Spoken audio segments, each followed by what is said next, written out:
अस्सलाम वालेकुम। द्रोशी पढ़ लें।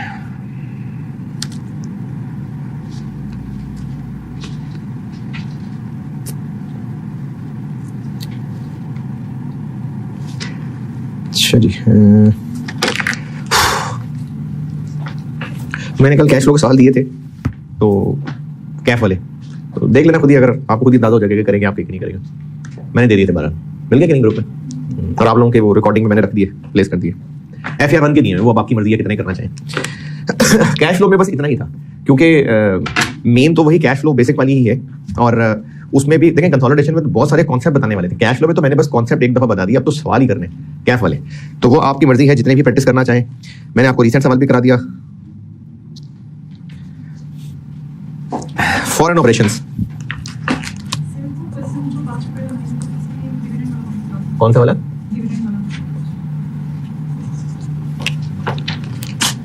कौन सी टेंथ वाला है? अरे कर भी लिया। बस ये मसला, और कोई मसला नहीं।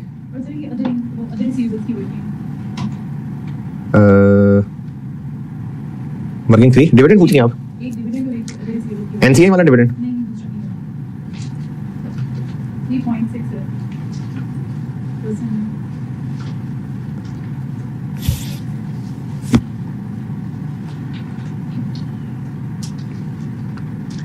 अच्छा, ये क्लास एंड करूंगा ना तो पूछिएगा, तो फिर अगर मुझे लगा बाकियों को बताने वाला तो फिर अगली क्लास में बता दूंगा। ये क्लास एंड करता हूं तो बताइएगा। फॉरेन ऑपरेशंस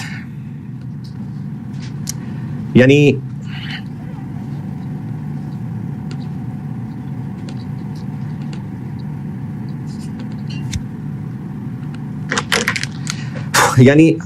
हमारी कोई ब्रांच, कोई सब्सिडरी, ब्रांच भी हो सकती है वैसे तो, लेकिन सवाल जब है ही कंसोलिडेशन का तो सब्सिडरी होगी। कोई सब्सिडरी, कोई एसोसिएट, और एसोसिएट जब मैं कहता हूं तो जेवी भी मुराद होती है, क्योंकि एसोसिएट सिंबॉलिकली मैं कह रहा हूं इक्विटी मेथड को। तो ब्रांच, सब्सिडरी, एसोसिएट, ये सब है फॉरेन ऑपरेशंस जो किसी दूसरे मुल्क में है। तो अगर किसी दूसरे मुल्क में है तो मसला क्या है? करेंसी का मसला है। उस दूसरे मुल्क की फाइनेंशियल स्टेटमेंट्स किसी और करेंसी में है, और हमने फाइनेंशियल स्टेटमेंट्स कंसोलिडेट करनी है अपनी करेंसी में, तो हमें उस सब्सिडरी, एसोसिएट की फाइनेंशियल स्टेटमेंट्स को उर्दू में ट्रांसलेट करना पड़ेगा। तो इसमें प्रॉब्लम क्या कर ले, एक्सचेंज रेट किस दिन का लगेगा, ये रोल है सारा। और अगर डिफरेंट डेट्स के लगेंगे तो फिर तो बैलेंस शीट टैली नहीं रहेगी। जब हम एक डॉलर बैलेंस शीट को रुपीस में ला रहे होंगे और सारी आइटम्स पे डिफरेंट रेट लगा रहे होंगे तो बैलेंस शीट तो टैली नहीं रहेगी। तो फिर उस डिफरेंस का क्या करना है ये सिखाने लगा। बैलेंस शीट निस्बतन ज्यादा आसान है, इनका फिर भी ठीक है वैसे, बट ठीक है। यानी फॉरेन ऑपरेशंस में बैलेंस शीट बनाना एक बड़ी वर्किंग होती है। तो मैं आपको पहले बैलेंस शीट सिखाता हूं और फिर एसओसीआई सिखाता हूं। पहले एसओएफपी करते हैं, पहले एसओएफपी सॉल्व करते हैं। अच्छा, ये जो एसओएफपी सॉल्व करना है ना, इसमें ज्यादा अच्छा ये हो जाएगा कि मैंने जो इसमें टेक्स्ट लिखा हुआ है, यानी चैप्टर का पेज 64, ये मैं आपको ना सवाल सॉल्व करते करते साथ साथ सिखाऊं। पहले होते थे ज्यादा कॉन्सेप्ट, जैसे डिस्पोजल में मैंने आपको आप इसे डिस्कस करके टुकड़े कर रहा होता था। इसमें ना बगैर सवाल सॉल्व किए थोड़ा मुश्किल हो जाएगा मेरे लिए बताना। तो प्रैक्टिस क्वेश्चन सॉल्व करते करते मैं स्टेप सिखाता जाता हूं। तो इसके प्रैक्टिस क्वेश्चन में एक मैंने बनाया होगा मास्टर क्वेश्चन के नाम से, और सेम सवाल बनाया है तो उसको मैंने इनकम स्टेटमेंट और एसओएफपी दोनों से करना है। ये है जी 12.2.124।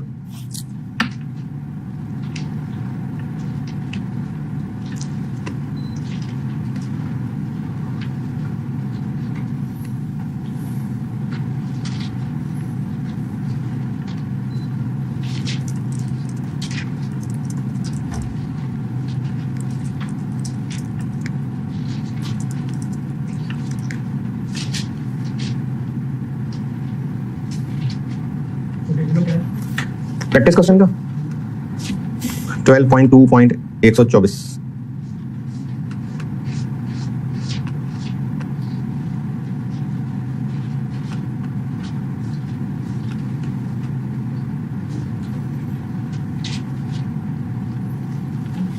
है ये क्या 124 है, और इससे आगे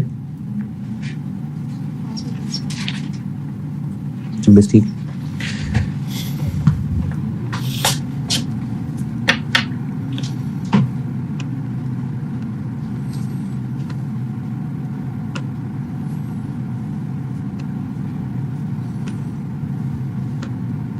इसमें मास्टर क्वेश्चन पढ़ लें, वो मैं सॉल्व करता जाता हूं और फिर उसके बाद साथ साथ समझाता हूं।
जी पढ़ ले तो मैं करूं, पहले सिर्फ एसएफपी करूंगा सॉल्व, कल फिर इनकम स्टेटमेंट।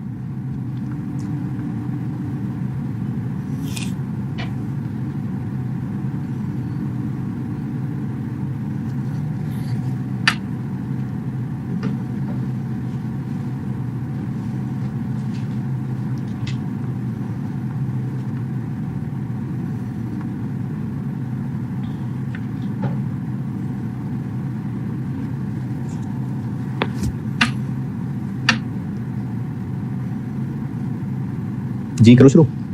अच्छा जैसे जैसे सॉल्व करता जाऊंगा ना, फिर जो जो स्टेप कहूंगा वो पढ़ाऊंगा किताब से, यानी मैं इस सवाल को सॉल्व करते करते सिखाऊंगा, फिर अगली क्लास में पास पेपर करते हैं। एसओएफपी कर रहे हैं सॉल्व, और मास्टर क्वेश्चन सॉल्व करके तो सॉल्व करते करते सिखा रहा हूं। असल में तो एक से ज्यादा सब्सिडीज होती हैं सवाल में अगर फॉरेन सब्सिडी हो, लेकिन मैं चूंकि सिर्फ फॉरेन सिखा रहा हूं तो मैंने सवाल में पी और एस, तो पी चूंकि पाकिस्तानी है तो उसमें को एलपी कर दिया लोकल, और एस को फॉरेन कर दिया, तो एलपी और एफएस। जिस तरह नॉर्मल कंसोलिडेशन का सवाल करते हैं यानी एसओएफपी, वो group SOFP as at June 30, 2020 non current assets. कितनी लाइनें हैं? 2 है ना, 3, 2 3 और छोड़ ली, 4 हो गई। करंट एसेट्स में कितनी है? चलो 4 5 छोड़ ली, ये मैं बस जगह रख रहा हूं। नॉन करंट लायबिलिटीज है,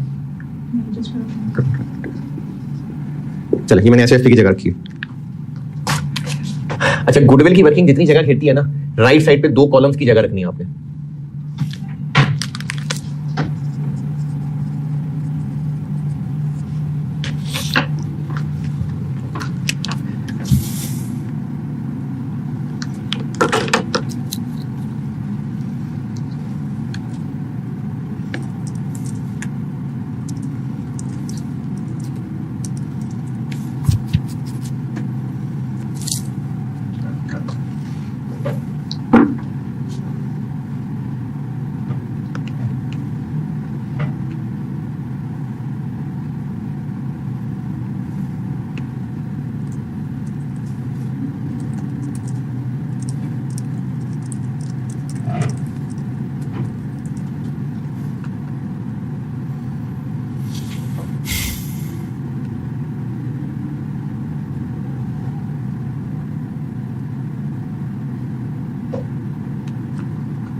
अब ना हम गुडविल तो निकालेंगे, लेकिन पहले जो भी सब जगह घेरते हैं हम, 2 कॉलम राइट पे जगह रखिएगा, मैं बाद में बताऊंगा। अब जब हम गुडविल कैलकुलेट करेंगे तो इन्वेस्टमेंट भी डॉलर में की होगी हमने, बेशक हमारी बैलेंस शीट के अंदर रुपीस में आ रही है, लेकिन हमने जब बाहर सब्सिडरी खरीदी है तो उन लोगों को पैसे रुपए थोड़ी दिए होंगे, डॉलर ही दिए होंगे, डॉलर या जो भी करेंसी है सवाल के अंदर। फिर इसके अलावा जब हम गुडविल निकालने के लिए वो कैपिटल और प्रीमियम सब लिखेंगे तो वो तो सब्सिडरी के होंगे, वो भी डॉलर में होंगे, तो हमें गुडविल डॉलर में निकालनी पड़ेगी। सवाल में रुपीस है कि मिलियन है? क्या है? मिलियन है ना? हाँ भैया क्या था, तो डॉलर में सवाल है चूंकि सब्सिडरी का, तो हमें गुडविल की वर्किंग भी डॉलर में करनी पड़ेगी। ये 2 कॉलम्स की जगह रखी है। जी बताएं इन्वेस्टमेंट कितनी? 160 और NCI fair value proportionate fair value, total amount दी है 50 लेस कैपिटल कितना? 100। प्रीमियम है और क्या है? अदर रिजर्व्स है नहीं। रिटेन अर्निंग्स उस वक्त कितनी थी? 1 जुलाई 18।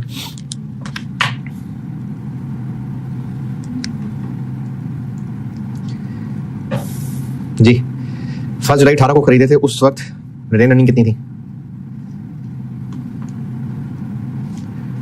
नहीं बताई तो फिर उल्टा चल के देखते हैं। आपको इनकम स्टेटमेंट दी हुई है 2020 की, और उसके अलावा आपको पॉइंट नंबर 5 में 2019 का भी प्रॉफिट दिया हुआ है, तो 20 का प्रॉफिट भी है और 19 का प्रॉफिट भी है, तो उल्टा चल लेते हैं।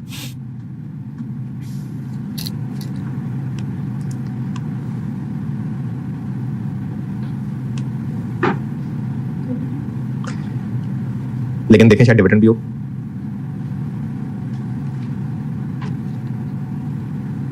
डिविडेंड नहीं है। Point number 2 working 1.1। सवाल में रिटेन अर्निंग दी हुई है बैलेंस शीट में कितनी, सब्सिडी की 120। अब यहां से उल्टा चलते हैं, 2020 का पैट लेस कर दे, 2020 का डिविडेंड एड बैक कर दे। पॉइंट नंबर 2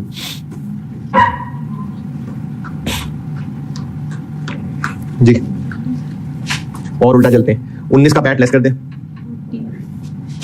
और 19 का डिविडेंड एड बैक कर दे।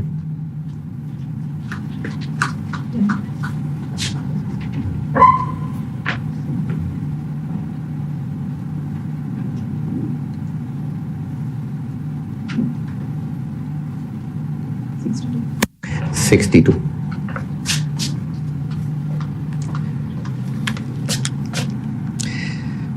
और कोई गुडविल की चीज, point number 1 fair value adjustment है।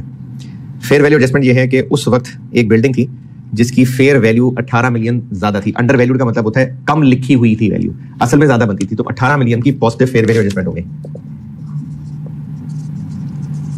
18।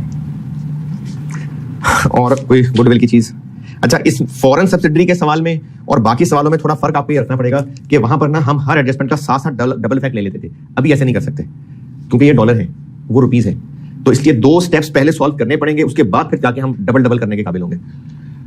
गुडविल की वर्किंग में पॉइंट नंबर 1 हो गया, पॉइंट 2 पॉइंट 3 इंपेयरमेंट है, आगे आएगी पॉइंट 4 पॉइंट 5 पॉइंट 6। चले गुडविल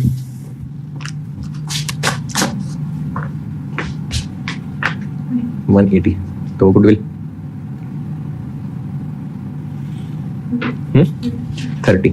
अच्छा ये सवाल चूंकि मैंने इनकम स्टेटमेंट का भी बनाया है ना, इसलिए आपको हर साल की अलग अलग इंपेयरमेंट बताई है, वरना जरूरी नहीं है बैलेंस शीट में हर साल की इंपेयरमेंट हो, वो तो बस अब तक की बताते हैं, लेकिन मैंने इस सवाल को चूंकि इनकम स्टेटमेंट से भी कराना है इसलिए हर साल की इंपेयरमेंट अलग है, और चूंकि इनकम स्टेटमेंट में फिगर यूज करूंगा इसलिए मैं अलग अलग ही कर रहा हूं।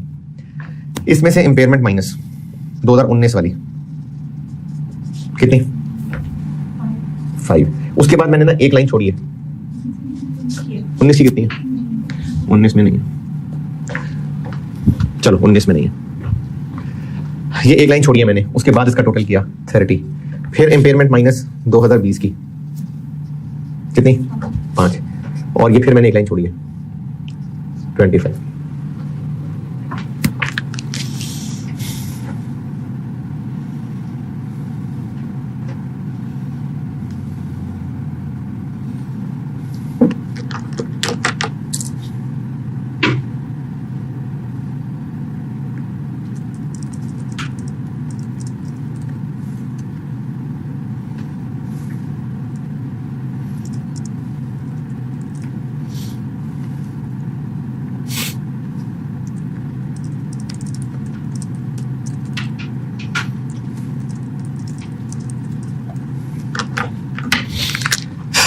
यहां तक।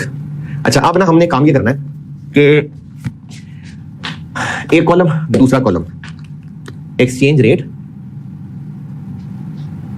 और रुपीस मिलियन, और इन बाकी चीजों की यहां लिखने की कोई खास जरूरत नहीं है, इसलिए हम डायरेक्टली इसी से आगे चल लेते हैं। ये गुडविल किस दिन की फिगर है, 1 जुलाई 18, तो 1 जुलाई 18 वाला देखिए एक्सचेंज रेट क्या था 100, तो ये क्या बन गया 3000। इंपेयरमेंट है ही कुछ नहीं। ये किस दिन की फिगर है, ये 30 जून 19 की है, उस वक्त एक्सचेंज रेट क्या था 112 120, क्या बना। अच्छा आप देखिए ये है $30 ही, लेकिन जब रुपए में लाते हैं तो फिगर बढ़ गई, तो गुडविल की फिगर बढ़ जाना, exchange gain exchange loss gain, तो हम यहां पर ये जो मैंने एक लाइन छोड़ी थी यहां पर मैं कह दूंगा एक्सचेंज गेन, जो इधर नहीं है, इधर 600, उसके बाद ये है इंपेयरमेंट लॉस 2020 का। इनकम स्टेटमेंट में जाके इसकी रीजन बताऊंगा। अभी बस एक्सपेंस के ऊपर जिस साल का एक्सपेंस है उस साल का एवरेज रेट लगेगा। एवरेज रेट ना हो तो एंड वाला भी चल जाएगा। 2020 का एवरेज रेट दिया मैंने, क्या है 20 128, इस पे 128 लगाए।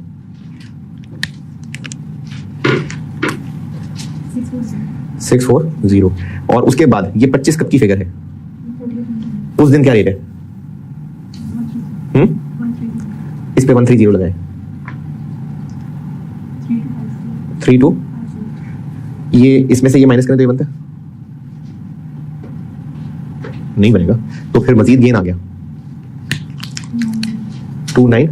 ये एक्सचेंज गेन 2020 का हो गया। तो सबसे पहला काम गुडविल की वर्किंग जैसे पहले करते हैं, लेकिन पहले वो डॉलर में होगी। राइट पे 2 कॉलम छोड़ लीजिएगा। जब सॉल्व कर लें और दरमियान में मल्टीपल ईयर्स हैं तो इंपेयरमेंट हर साल की अलग अलग लगा लें। उम्मीद नहीं है कि हर साल की होगी, क्योंकि इनकम स्टेटमेंट का सवाल मैंने बनाया था इसलिए हर साल की रखी है, वरना सिर्फ बैलेंस शीट का सवाल होगा तो वो इतने साल में तोड़ेगा नहीं, बस बता देगा इंपेयरमेंट। फिर हमने यहां से ऑनवर्ड हर एक के ऊपर उस दिन वाला एक्सचेंज रेट लगा के इसको रुपए में लाना है।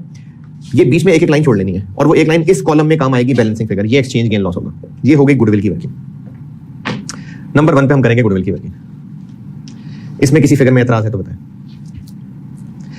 दूसरा काम हम करेंगे जो उससे पहले किसी सवाल में नहीं था, वो हम ये करेंगे कि हम सब्सिडरी की बैलेंस शीट को उर्दू में ट्रांसलेट करेंगे और उसके लिए कॉलम्स बताता हूं। Working 2 translation of FS SOFP।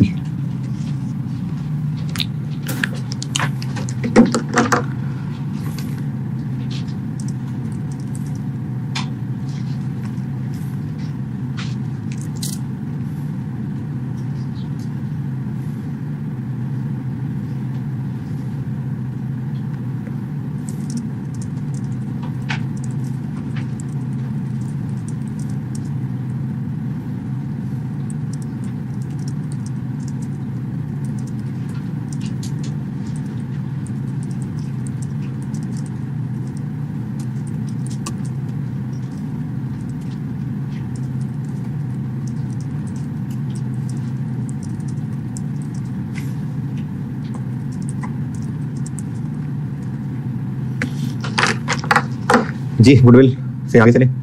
अच्छा, अब ना हमें काम ये करेंगे कि हम सब्सिडरी की फाइनेंशियल स्टेटमेंट्स बनाएंगे, SOFP बनाएंगे, और डॉलर का कॉलम, एक्सचेंज रेट का कॉलम और रुपीस का कॉलम।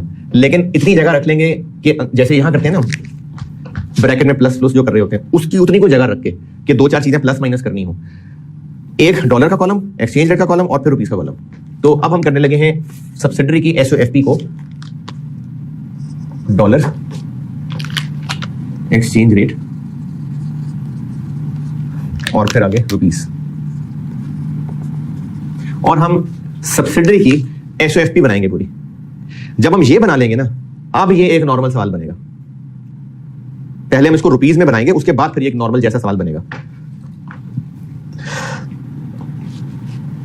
जब हम सब्सिडरी की SOFP बनाएंगे, इसमें हमने ना 2 बातों का ख्याल रखना है। एक, अगर इसमें कोई एरर था, कंसोलिडेशन एडजस्टमेंट नहीं कह रहा, इसमें अपने में एरर, जैसे कंसोलिडेशन के बाद सवालों में एक एरर होता है कि फलानी इन्वेस्टमेंट थी वो IFRS 9 पे अपडेट करना भूल गए, या जैसे एक सवाल मुझे याद है IAS 19 का एरर था कि सिर्फ कंट्रीब्यूशंस को ही एक्सपेंस बनाया हुआ था, बाकी पूरी अकाउंटिंग ही नहीं की हुई थी। तो अगर किसी IAS का कोई एरर टेस्ट हुआ तो सब्सिडरी की बैलेंस शीट में पहले वो एरर भी ठीक करेंगे, और कंसोलिडेशन की वो एडजस्टमेंट्स जो पूरी की पूरी सब्सिडरी की बैलेंस शीट में हो जाया करती हैं, जैसे फेयर वैल्यू एडजस्टमेंट, URP पूरी सब्सिडरी की बैलेंस शीट की एडजस्टमेंट है, फिर दोनों की है, एक तरफ से उड़ेगा दूसरी तरफ से उड़ेगा। इंटरकंपनी एलिमिनेट करना, वो भी दोनों तरफ से उड़ेगा। तो इनके अलावा पीछे मेनली वही रह जाती है, fair value adjustment, extra depreciation, contingent liability, यानी जो पी को हिट नहीं कर रहा, इंटरकंपनी नहीं है, वो वाली एडजस्टमेंट्स भी कर लेंगे। कोई एरर है वो भी ठीक कर लेंगे, और वो जो एस की बैलेंस शीट के अंदर अंदर पूरी एडजस्टमेंट्स हो सकती हैं वो भी कर लेंगे। ये बात मैंने आपको जो बताई है ना, आपको दिमाग में भूल जाएगी। आप एक उंगली चैप्टर के पेज पे भी रखें, बुक में पेज 64, पॉइंट 1 और पॉइंट 2 पढ़ लें। ये जो सब्सिडरी की हेडिंग में मैंने पॉइंट्स लिखे हैं 1 और 2 पढ़ लें।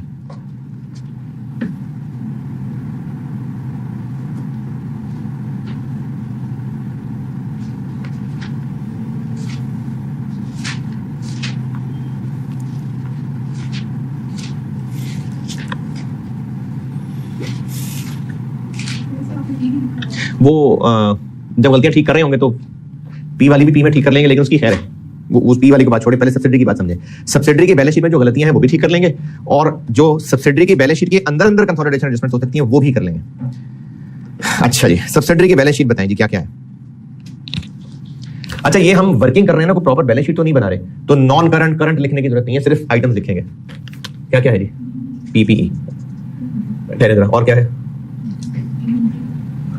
बस inventory, debtors, cash and bank, और एसेट्स का टोटल भी करना होगा, कैपिटल, और अच्छा अब एक काम, जो इसके एसओएफपी में इक्विटी आइटम्स हैं उनको तोड़ना पड़ेगा प्री और पोस्ट में, ये जरूरी है, प्री और पोस्ट में तोड़ना पड़ेगा। और मैंने चूंकि इसमें बैलेंस शीट के सवाल में भी, मैंने इसमें बैलेंस शीट का सवाल भी रखा हुआ है और इनकम स्टेटमेंट का भी रखा हुआ है, इसलिए इसमें मजीद तोड़ के दिखा रहा हूं। जैसे रिटेन अर्निंग है ना सवाल में, बस तो उन रिटेन अर्निंग को मुझे प्री एक्विजिशन और पोस्ट में तोड़ना पड़ेगा।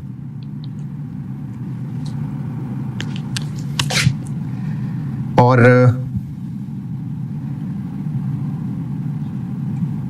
प्री एक्विजिशन किस दिन की है? 1 जुलाई 18, तो 19 का पैट,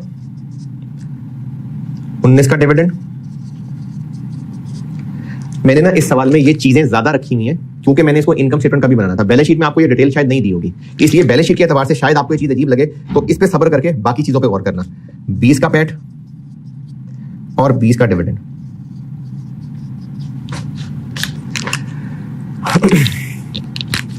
इसके बाद यानी इक्विटी के बाद 2-3 लाइनें खाली छोड़िएगा, और आखिरी चीज क्या है?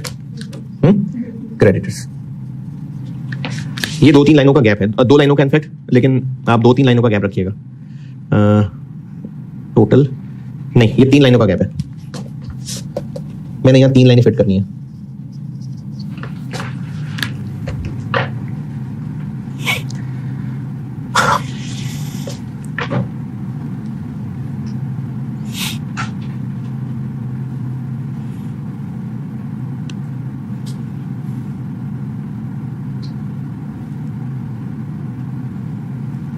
अच्छा, अब आपने ना इसकी सवाल की फिगर्स, लेकिन ये चेक कर लेना है कि क्या उनमें कोई एरर है या फेयर वैल्यू एडजस्टमेंट्स वगैरह।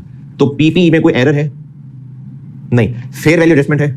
हाँ है, तो इसलिए पहले उसको ब्रैकेट में ठीक कर लेंगे। पीपी सवाल में कितना है? 200 प्लस 18, लेकिन ये 2 साल पुरानी बात है, तो इस 18 के ऊपर एक्स्ट्रा डेप्रिसिएशन भी आएगी। कितने साल गुजर गए? 2 साल। लाइफ कितनी थी? 6, तो 6 ही बन जाएगी। 18 को 6 पे डिवाइड करेंगे 3, और 2 साल गुजर गए। ये पीपी फाइनल है, ये यहां लिखूंगा 212। इन्वेंट्री में कोई फेयर वैल्यू एडजस्टमेंट या कोई एरर नहीं, तो इन्वेंट्री कितनी? 40। डेटर्स में कोई फेयर वैल्यू एडजस्टमेंट या एरर नहीं, कितना?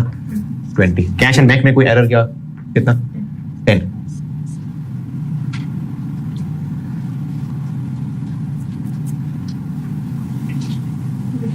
जी 282।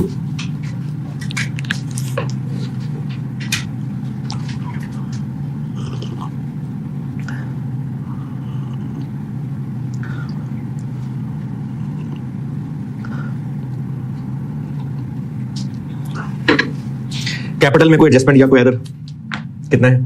100। प्री एक्विजिशन वो निकाल चुके हम 62। 19 का पैट, इसमें कोई एरर या एडजस्टमेंट? फेयर वैल्यू की एडजस्टमेंट, फेयर वैल्यू की 1 साल की एक्स्ट्रा डेप्रिसिएशन। तो पैट है कितना 19 का? 40। इसमें 1 साल की डेप्रिसिएशन चार्ज कर ले 3। 19 का डिविडेंड वो निकाला उधर, 19 का डिविडेंड 10 है शायद। 20 का पैट जी 48। इसमें कोई एरर? एक तो डेप्रिसिएशन है, कितनी? 48। एक तो डेप्रिसिएशन है, और नहीं इंपेयरमेंट के अलावा देखें, मैंने इसकी पहले अंग्रेजी पढ़ाई थी, पॉइंट 2 देखें चैप्टर में। इंपेयरमेंट अभी इसलिए नहीं डालना क्योंकि एनसीआई फेयर वैल्यू पे है या प्रोपोर्शनेट पे है, उसका फर्क पड़ जाता होता है, तो इसलिए गुडविल की इंपेयरमेंट अभी नहीं डालनी। अगर एनसीआई फेयर वैल्यू पे हो तो उसकी इंपेयरमेंट एस के प्रॉफिट्स में चार्ज होती है, और अगर प्रोपोर्शनेट पे हो तो एस के प्रॉफिट्स में चार्ज नहीं होती है, इसलिए इंपेयरमेंट अभी नहीं डालनी। हाँ जी, और कोई एडजस्टमेंट या एरर?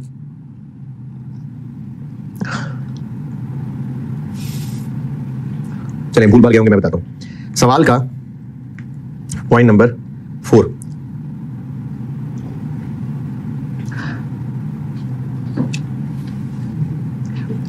पेरेंट और सब्सिडरी का एक दूसरे से पेएबल रिसीवेबल आ रहा है। पेरेंट ने इन गुड्स को जब बेचा था तो कितना बिल किया था? 12,500 मिलियन रुपीज। तो पेरेंट ने तो अपनी करेंसी में डेटर डेबिट सेल्स क्रेडिट किया था, लेकिन सब्सिडरी के लिए तो ये फॉरेन करेंसी थी। देखें, अगर पेरेंट ने गुड्स बेची होती और बिल डॉलर में हुआ होता तो सब्सिडरी के लिए फॉरेन करेंसी ना होता, हमारे लिए होता, और हम अपने डेटर पे IS-21 लगाते। लेकिन पेरेंट ने बेची है। LP sold goods to FS for 12,500 million rupees. अब पेरेंट के लिए तो ये रुपीज है, लेकिन सब्सिडरी के लिए ये फॉरेन करेंसी। अब सब्सिडरी के ऊपर IS-21 लग रहा होगा, सारा पैसा सेटल हो गया होगा? नहीं, half of the amount is still owed by foreign subsidiary. तो 12,500 का आधा 6,250, ये अभी भी उसके क्रेडिटर्स में शामिल है और इस पे उसने अपडेशन नहीं की है, तो इसके क्रेडिटर्स में शामिल है। तो इसके क्रेडिटर्स हैं कितने? एस के 50।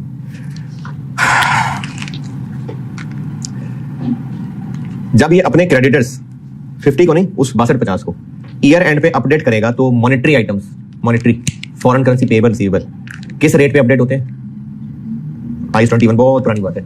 मॉनेटरी आइटम्स ईयर एंड के रेट पे अपडेट होते हैं। 30 जून 20 पे एक्सचेंज रेट कितना था? 130। तो 6250 रुपए को 130 पे डॉलर्स में कन्वर्ट करें।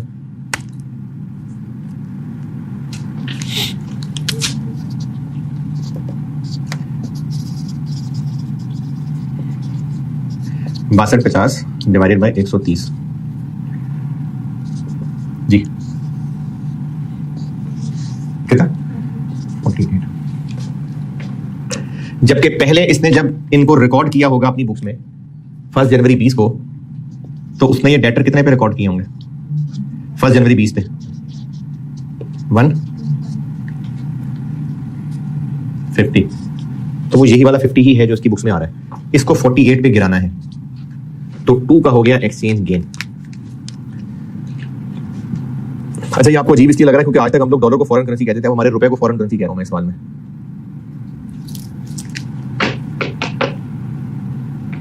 तो इस एक्सचेंज गेन को सब्सिडरी ने रिकॉर्ड नहीं किया हुआ, तो अब कर ले। गेन है ना, तो प्रॉफिट में ऐड कर लिया और लायबिलिटी कम कर दी। कितना बन गया पैट?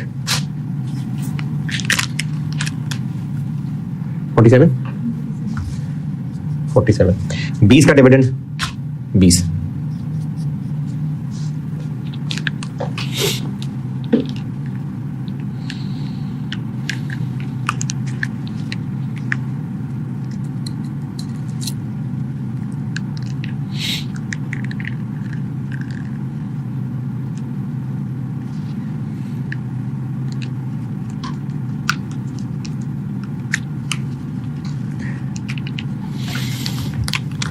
लायबिलिटीज हो गई 48।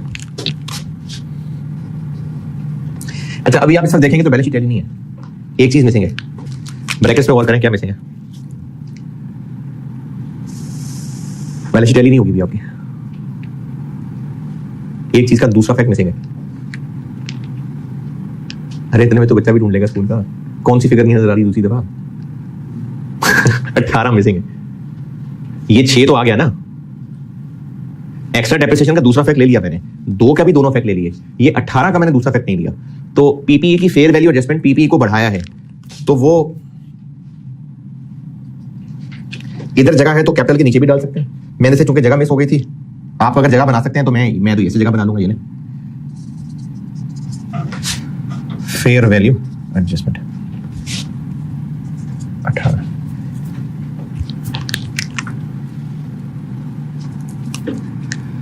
अब ये बैलेंस शीट आप देखेंगे तो 282 ही आएगी, चेक कर लें।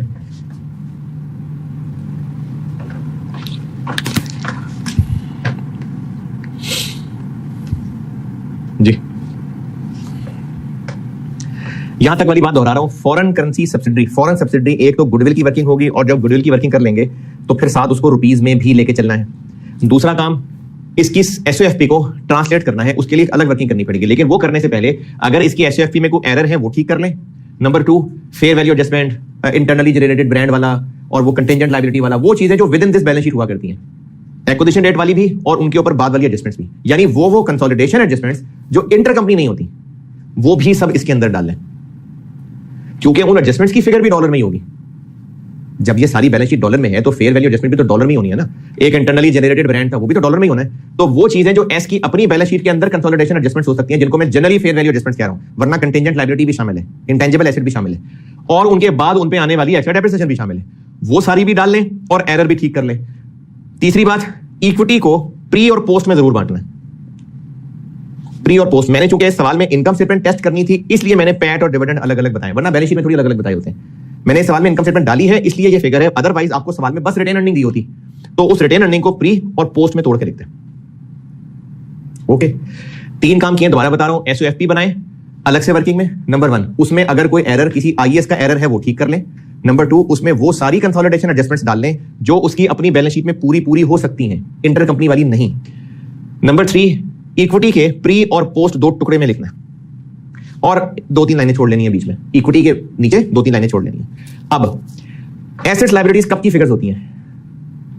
ईयर एंड की। तो एसेट्स सारे, लायबिलिटीज सारी, मॉनेटरी होना जरूरी नहीं है, सारे एसेट्स सारी लायबिलिटीज ईयर एंड वाले एक्सचेंज रेट पे ट्रांसलेट होंगी। 30 जून 20 पे क्या है exchange rate,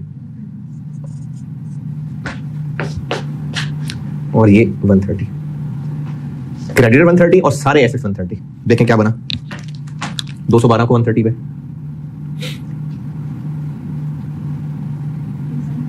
27 inventory 5200 20 2600 cash and bank total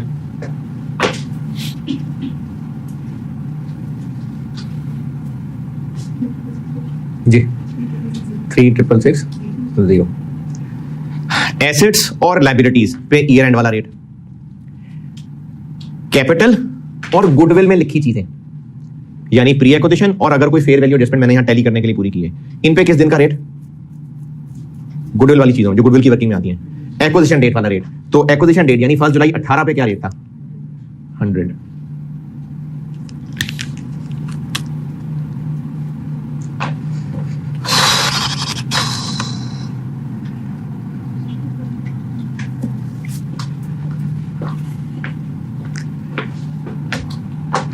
अच्छा, ये मैंने इधर फेयर वैल्यू एडजस्टमेंट डाल तो दी है, लेकिन आपको एक सवाल पूछना चाहिए था कि बैलेंस शीट में फेयर वैल्यू एडजस्टमेंट कोई लाइन आइटम थोड़ी होती है, ये होती है? कोई लाइन, इक्विटी में कोई लाइन आइटम तो नहीं आ रही होती फेयर वैल्यू एडजस्टमेंट, तो फिर रिटेन अर्निंग भी हो सकती है, अदर रिजर्व में भी हो सकता है। कैसे? या तो हम लोग किसी एसेट पे अगर फेयर वैल्यू एडजस्टमेंट कर रहे होते हैं, तो यहां पर पॉजिटिव लिखने का मतलब ये होता है, थोड़ी सी गहरी बात हो शायद, नहीं ठीक है, ये जो हम यहां बिल्डिंग की फेयर वैल्यू एडजस्टमेंट डाल रहे हैं, तो हम रेलेवेंट एसेट में ऐड करते हैं और इधर ऐड कर रहे होते हैं। इधर ऐड करने की एक साइंस ये भी होती है कि हम उसको ज्यादा डेप्रिशिएट कर करके नीचे गिरा गए, तो अगर वापस बढ़ाना है तो एक तरह से डेप्रिसिएशन ही रिवर्स करनी है ना, तो हम ये रिटेन अर्निंग में ऐड कर रहे होते हैं। कर नहीं देना आपने रिटेन अर्निंग में ऐड, मैं आपको सिर्फ मसलियत समझा रहा हूं उसकी। या फिर इन अदर वर्ड्स, हम अगर बिल्डिंग की वैल्यू बढ़ा रहे हैं तो ये एक तरह का रीवैल्यू करना है, तो आप समझे हम रीवैल्यूएशन सरप्लस बना रहे होते हैं। इसी तरह अगर कोई इनटेंजिबल एसेट था और उसको अब हम इज्जत दे रहे हैं, तो हम उसको इज्जत इसलिए दे रहे हैं क्योंकि पहले उस पर जो भी खर्चे किए थे वो सब एक्सपेंस बनाते आए थे, लेकिन अब अगर उसको एसेट की जगह दे रहे हैं, इसका मतलब एक्सपेंस रिवर्स कर रहे हैं, तो इसलिए यहां ऐड हो रहा होता है। यानी जितनी भी हम लोग फेयर वैल्यू एडजस्टमेंट्स डाला करते हैं, वो कहीं ना कहीं हम अपने प्रॉफिट्स की को हिट करना चाह रहे होते हैं, या तो प्रॉफिट्स या कोई रिजर्व्स, तभी हम यहां पर एडजस्टमेंट डाल रहे होते हैं। जैसे कंटिंजेंट लायबिलिटी है, हम यहां पर क्या कर रहे होते हैं, लेस। क्यों लेस कर रहे होते हैं? क्योंकि हम समझते हैं कि ये ईयर एक्विजिशन से पहले का फड्डा है और उस फड्डे का एक्सपेंस बनना चाहिए, तो हम उसको एक एक्सपेंस के तौर पर यहां से लेस कर रहे होते हैं। तो जितनी भी हम फेयर वैल्यू एडजस्टमेंट्स डाला करते हैं, एक्चुअली वो रिटेन अर्निंग या अदर रिजर्व्स को ही हिट कर रही होती हैं। तो ये मैंने अगर यहां पर सिर्फ एक लाइन लिखी है ना, देखिए अगर मैं लाइन ना लिखता यहां पर, तो फिर आपसे बैलेंस शीट टैली नहीं होनी थी। जब बैलेंस शीट टैली नहीं होगी तो फिर रुपीस वाली भी टैली नहीं होनी, इसलिए मैंने इसको फेयर वैल्यू एडजस्टमेंट की ही लाइन लिख के यहां इस साइड पे डाल दिया, वरना हो वो कहीं इनमें ही प्लस रहा होगा। आप कर ऐसे ही थे सवाल में, फेयर वैल्यू एडजस्टमेंट लिख के लाइन डाल दें, मकसद तो उसको टैली करना है। वैसे समझा रहा हूं कि ये इवेंचुअली प्रॉफिट्स ही को हिट कर रही होती है फेयर वैल्यू एडजस्टमेंट। सब्सिडरी की एसओएफपी बनेगी डॉलर में, 3 काम। अगर उसमें कोई एरर है तो वो ठीक कर लें, वो कंसोलिडेशन एडजस्टमेंट पूरी कर लें जो उसकी बैलेंस शीट के अंदर हो सकती हैं पोस्ट एक्विजिशन इफेक्ट्स समेत। तीसरा काम, इक्विटी को प्री और पोस्ट में तोड़ के जरूर लिखना है और 2-3 लाइनों का इक्विटी और लायबिलिटीज में गैप रखना है। फिर चौथा काम, इन सब पे एक्सचेंज रेट लगाने हैं। किस किस पे, कौन से? सारे एसेट्स, सारी लायबिलिटीज। वो IAS 21 इंडिविजुअल फाइनेंशियल स्टेटमेंट्स के लिए था जो सिर्फ मॉनेटरी के ऊपर ईयर एंड रेट लगाता था। यहां तो हमने पूरी बैलेंस शीट को उर्दू में ट्रांसलेट करना है, तो सारे एसेट्स, सारी लायबिलिटीज, ईयर एंड वाला रेट। गुडविल वाली चीजें, मतलब एक्विजिशन डेट की चीजों पे एक्विजिशन डेट वाला रेट क्या बना? 10,000, 1,800, 6200। उसके बाद मैंने चूंकि इनकम स्टेटमेंट का सवाल भी यहीं से उठाना था, तो मैंने आपको हर साल का प्रॉफिट अलग दे दिया और हर साल का एक्सचेंज रेट भी अलग दे दिया। वरना ये जो पोस्ट फेज होगा ना, 1, 2, 3, 4 जितने भी साल, आपको उन सब का एक एवरेज रेट दिया होगा। यानी ये जो दरमियान में 2 साल गुजरे हैं, आपको इन 2 साल का एक एवरेज रेट दिया हो सकता। रेट दोबारा सुन लें। डॉलर की बैलेंस शीट टैली होने के बाद इधर आइएगा। बैलेंस शीट टैली करने के लिए क्या करना है? एरर ठीक कर लें, सारी कंसोलिडेशन एडजस्टमेंट्स पोस्ट के इफेक्ट्स समेत जो एस की बैलेंस शीट के अंदर हो सकती है वो भी कर लें, और इक्विटी को प्री पोस्ट में तोड़ के और इक्विटी के बाद 2-3 लाइनें छोड़ के ये बन गई डॉलर बैलेंस शीट। उसके बाद रुपीज में लाने के लिए सारे एसेट्स, सारी लायबिलिटीज ईयर एंड के रेट पे, कैपिटल और पी चीजें एक्विजिशन डेट के रेट पे। पीछे क्या रह गया? बस पोस्ट। उसके लिए सवाल में कोई ना कोई पोस्ट फेज का एवरेज रेट बताया होगा। मैंने चूंकि ये सवाल इनकम स्टेटमेंट के लिए उठाना था, तो मैंने दोनों सालों के अपने अपने रिस्पेक्टिव रेट बताए हैं। 2019 के प्रॉफिट पे लगेगा 19 का एवरेज रेट 1, 2020 के प्रॉफिट पे लगेगा 20 का एवरेज रेट 1, 2, और डिविडेंड जिस दिन का डिविडेंड है वो वाला रेट लगेगा 1 जनवरी 20, 1 जनवरी 19, 1 जनवरी 20। 19 में भी 1 जनवरी 19 था ना जी। 1 जनवरी 19 का क्या था? 112, और 1 जनवरी 20 का 125। अब इन चारों को रुपीज में लाएं। 37 को 116 पे, 4292, 10 को 112 पे, 47 को 128 पे जी, 60, 20 को 125 पे,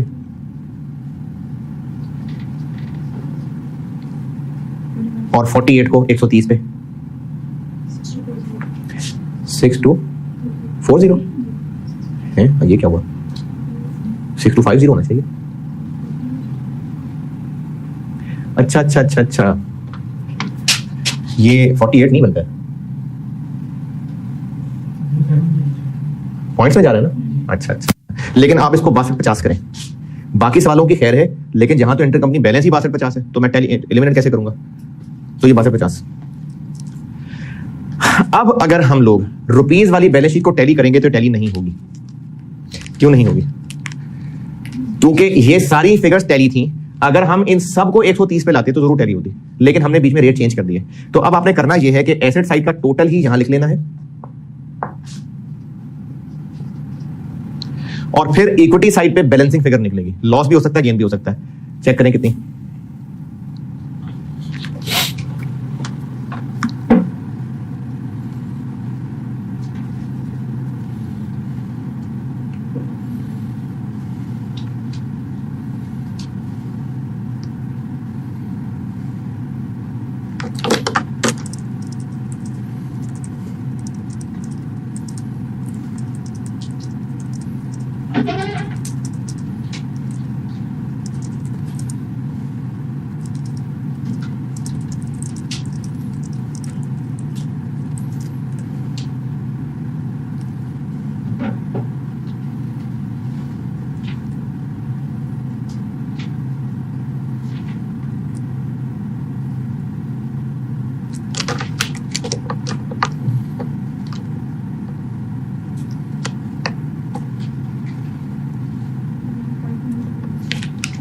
जी कितना फर्क आ रहा है वाकई? 5722। अच्छा, अब ये जो 5722 है ना, उससे पहले एक काम ये कर दें, क्योंकि हमने फिर रिटेन अर्निंग की वर्किंग करनी होगी, तो ये रिटेन अर्निंग का टोटल डब्बा बना दें।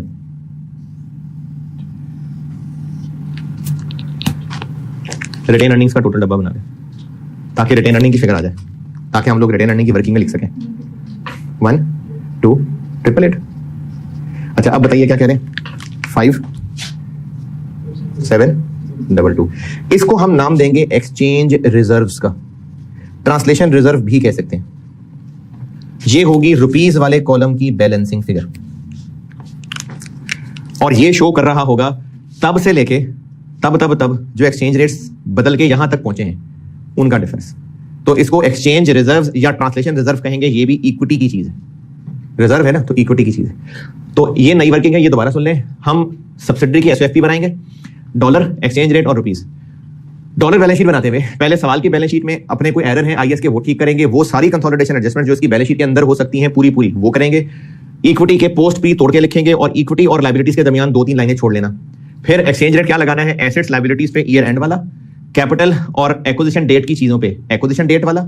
उसके बाद जो पोस्ट फेज है उन सब का एवरेज रेट। मैंने चूंकि 2 साल अलग अलग का डेटा दे दिया था इसलिए ये डेटा अवेलेबल था। और फिर रुपीस कॉलम में एसेट्स तो पूरे हो गए होंगे, ये साइड पूरी नहीं हुई होगी, तो यही टोटल यहां लिख के बैलेंसिंग करें। वो बैलेंसिंग फिगर पॉजिटिव भी हो सकती है, नेगेटिव भी हो सकती है। वो फिगर कहलाएगी एक्सचेंज रिजर्व्स या ट्रांसलेशन रिजर्व्स। चैप्टर में जो मैंने पॉइंट नंबर 3 लिखा हुआ है ये सारा बता दिया, ABCDE, यानी हम पॉइंट 1 2 3 कर चुके और पॉइंट 4 भी कर चुके। मैंने टेक्स्ट में जो लिखा हुआ है पेज 64 पे पॉइंट 1 2 3 4 अभी तक करके दिखा दिया आपको।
जी 1 2 3 4। अच्छा अब ये हमारे लिए एक अब जाके नॉर्मल सवाल बना जिसमें सब्सिडरी की बैलेंस शीट भी आ गई है और पेरेंट की बैलेंस शीट तो सवाल में मौजूद है।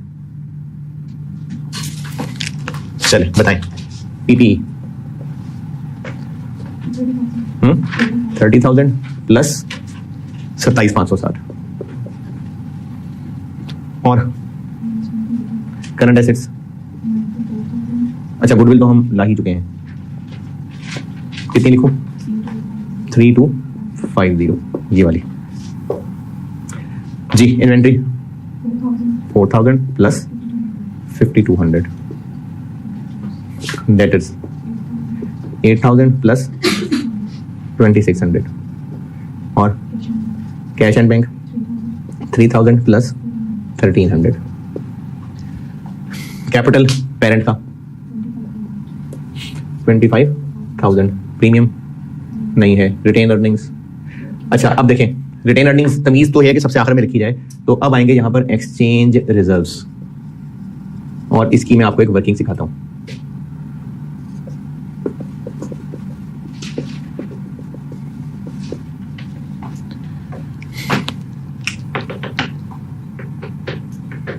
करंट लायबिलिटीज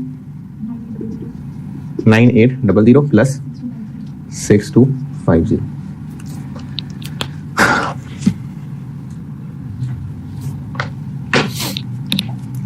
अच्छा अब बताएं मैं फेयर वैल्यू एडजस्टमेंट यहां डालूं?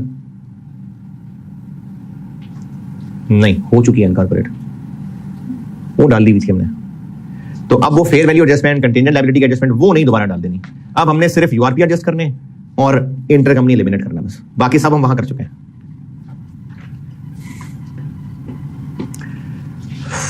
रिटेन अर्निंग्स की वर्किंग बनानी है मैंने। गुडविल मिटा रहा हूं, गुडविल देख लें, कर लिया था मिटा दूं।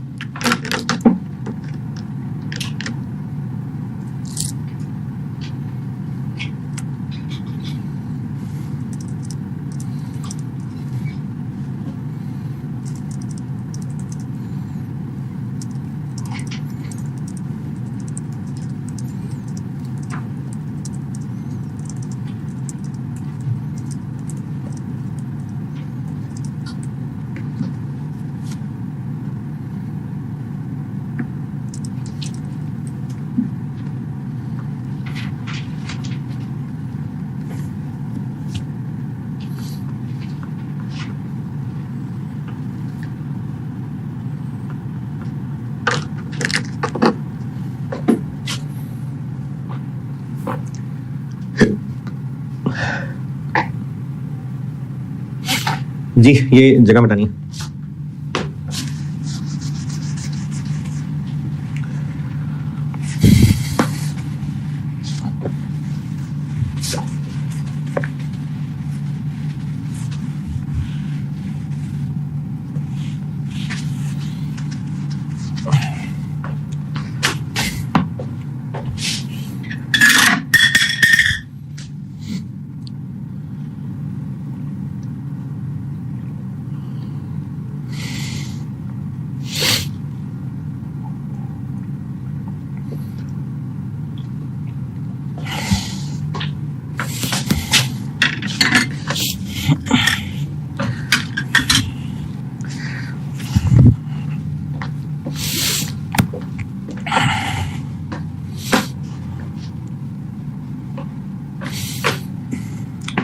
रिटेन अर्निंग्स पी है और एस है। एसएफपी में कितनी है? 26 200 और इसकी ये इसलिए डब्बा बनवाया था 12 888।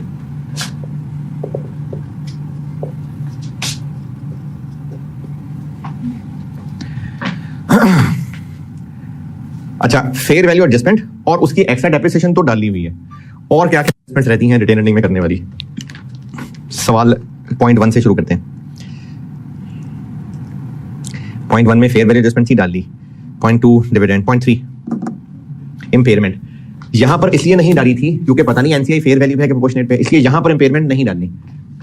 इम्पेयरमेंट गुडविल की इम्पेयरमेंट एनसीआई फेयर वैल्यू पे है इसलिए यहां। और कितनी है इम्पेयरमेंट?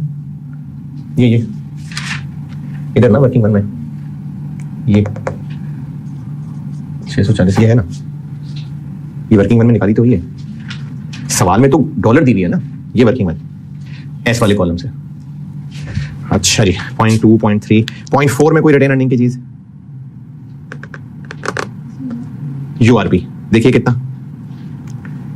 12,500 की बेची थी, 30% कमाया था, 40% स्टॉक में।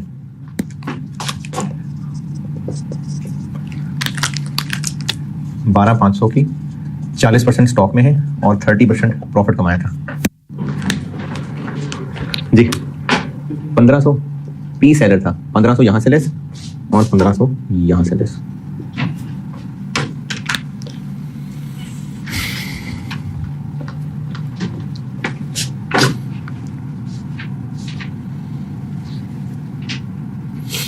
पॉइंट 4 पॉइंट 5 पॉइंट 6 बस ये हो गई रिटेन अर्निंग्स।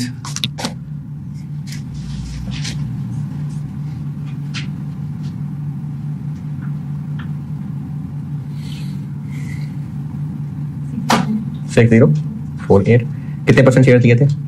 80। तो एड शेयर इन एस 4 8 चलो बस ठीक।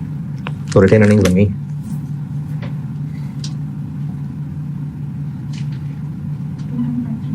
टू 9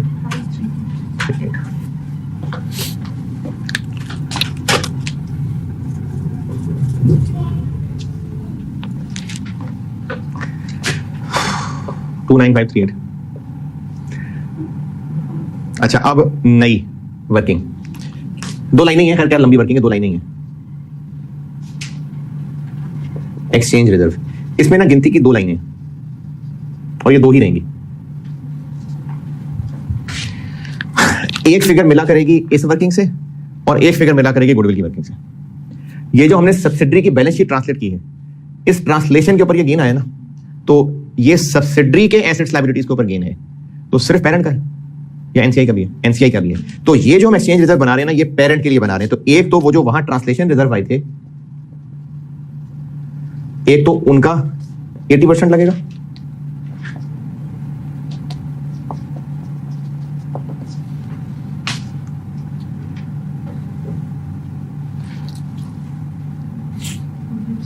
फोर 5 7 8, और दूसरा वो जो गुडविल के ऊपर एक्सचेंज गेन आया था, कितना आया था? 601 था शायद, और 2901 था। जैसे गुडविल का इंपेयरमेंट लॉस किसको जाता है? अगर एनसीआई फेयर वैल्यू पे है तो फिर एनसीआई को भी जाता है, और वो हम यहां माइनस करके लिखते हैं तो ऑटोमेटिकली चला जाता है। और अगर प्रोपोर्शनेट शेयर पे है तो सिर्फ पी को। यहां भी ऐसा ही है, क्योंकि ये एक्सचेंज गेन लॉस गुडविल का है, तो अगर एनसीआई प्रोपोर्शनेट शेयर पे है तो गुडविल का उससे कोई लेना देना नहीं है, सारा का सारा 890 पेरेंट का। लेकिन अगर एनसीआई फेयर वैल्यू पे है तो इसके ऊपर भी 80% लगेगा।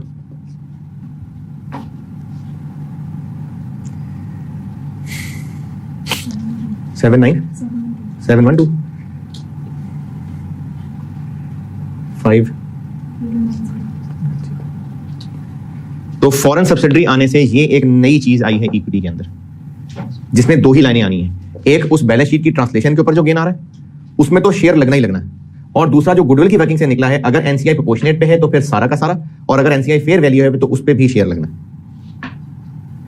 ये चीज एसओएफटी में आ गई 57 नहीं, और इसके बाद ही आप एनसीआई की वर्किंग करेंगे। अब तक हम लोग पहले एनसीआई की वर्किंग अदर रिजर्व्स और रिटेन अर्निंग की बात करते थे, अब ये भी शामिल करना नहीं भूलना। तो एनसीआई की वर्किंग हो जाएगी वैल्यू एट एक्विजिशन। गुडविल की वर्किंग में कितनी लिखी थी? 50, लेकिन वो डॉलर थे, तो कौन सा रेट? एक्विजिशन रेट वाला। उसके बाद एनसीआई वो उसका 20%, 6048 जी 10।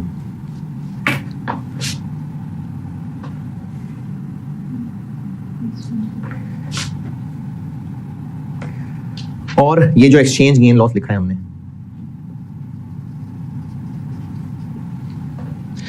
अच्छा अगर एनसीआई प्रोपोर्शनेट पे होती तो ये गुडविल वाला सारा यहां आता, सिर्फ इसका 20% यहां लिखते।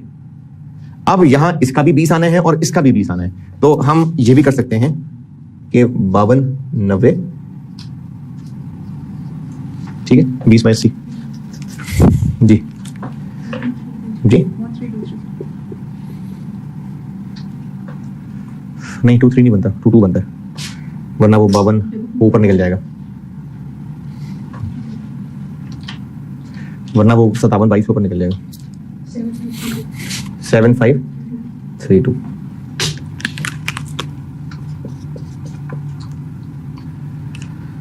और देखें सवाल में कुछ रह तो नहीं गया? 0.4 6250 6250 इंटर कंपनी डाटा क्रेडिटर।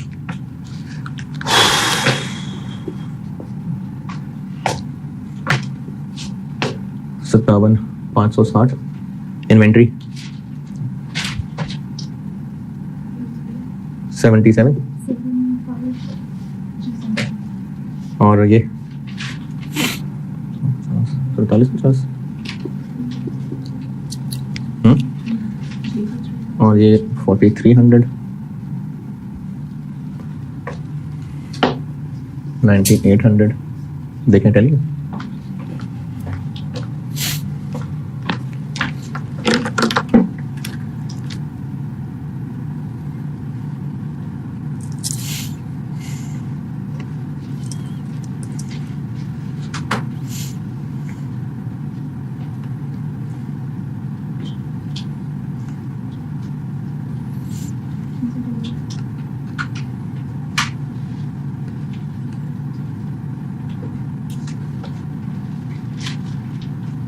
जी अच्छा, अब आप चैप्टर में देखिए, मैंने आपको पॉइंट 1 2 3 4 5 6 देखिए सारे बता दिए।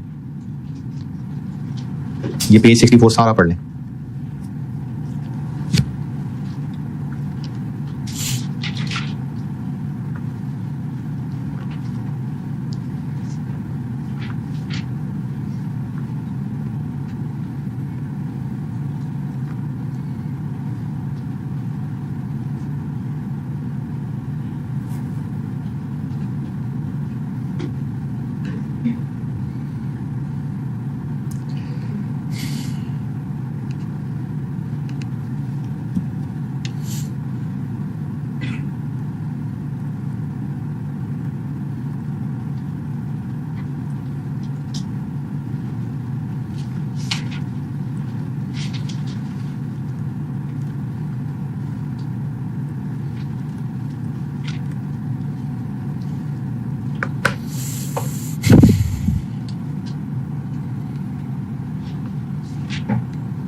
जी नंबर 6 तक पूरा पेज पढ़ लें, और कोई वर्किंग पूछनी है तो बताएं।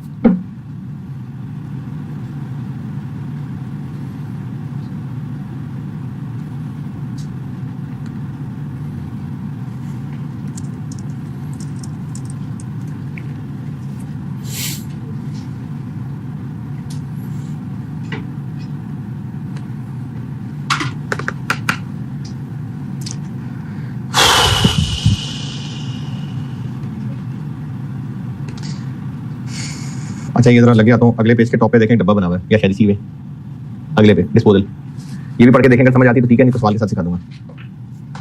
डिस्पोजल ऑफ सब्सिडी लिखा हुआ है मैंने,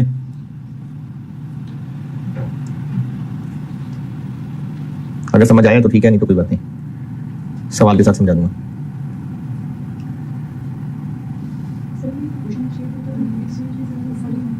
नहीं, ये फिर भी 80% होता, ये सारी अमाउंट जाती है, गुडविल सारी जाती, यानी गुडविल ये पूरा 890 इधर आता, वहां ना आता।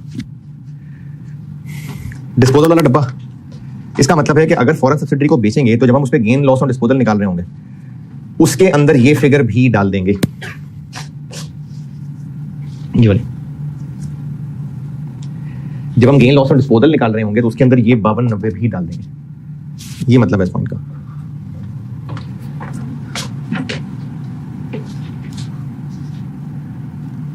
हाँ जी, चले ब्रेक के बाद फिर सवाल कराता हूँ उसका पास पता, ठीक है।